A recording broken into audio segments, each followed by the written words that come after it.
প্রতিদিন মোবাইলে চার্জ দিচ্ছেন, তবুও কয়েক বছরের মধ্যে ফোনের ব্যাটারি কেন দুর্বল হয়ে যায়? আসলে ব্যাটারিকে নষ্ট করে চার্জার নয়, বরং আমাদের অজান্তে করা কিছু অভ্যাস। আর এই অভ্যাসগুলোর কারণে একটি নতুন ফোন ধীরে ধীরে তার শক্তি হারাতে শুরু করে।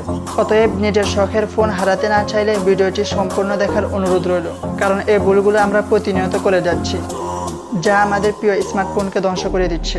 আর কয়টা ভুল আপনার সাথে মিলে যায় সেটাও কমেন্টে বলতে ভুলবেন না। আপনার স্মার্টফোনের ভিতরে থাকা ছোট্ট ব্যাটারিটি প্রতিদিন নিরল স্বভাবে কাজ করে যাচ্ছে।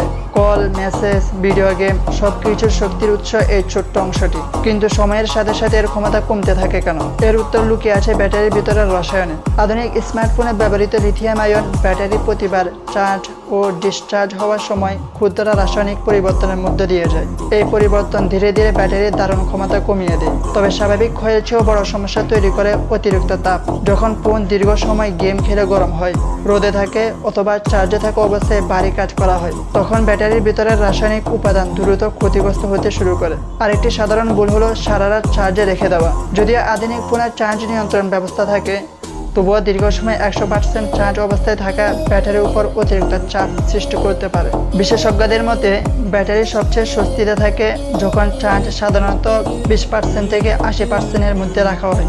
এই জন্য অনেক প্রযুক্তি প্রতিষ্ঠান এখন ব্যাটারি সুরক্ষার জন্য চার্জ সীমাবদ্ধ করার বিশেষ ফিচারও যুক্ত করছে। মজার বিষয় হলো ব্যাটারির আয়ু শুধু সময়ের কারণে কমে না, বরং আমাদের ব্যবহৃত পদ্ধতিতেও এর উপর বড় প্রভাব ফেলে। একই মডেলের দুইটি ফোনের ব্যাটারি ভিন্ন ভিন্ন সময়ে দুর্বল হওয়ার অন্যতম কারণ এটাই। তাই পরের বার যখন আপনার ফোনের ব্যাটারি দ্রুত শেষ হবে, তখন শুধু ব্যাটারিকে দোষ দিবেন না, হয়তো সমস্যাটা লুকিয়ে আছে আপনার প্রতিদিন কিছু ছোট্ট অভ্যাসের মধ্যেই।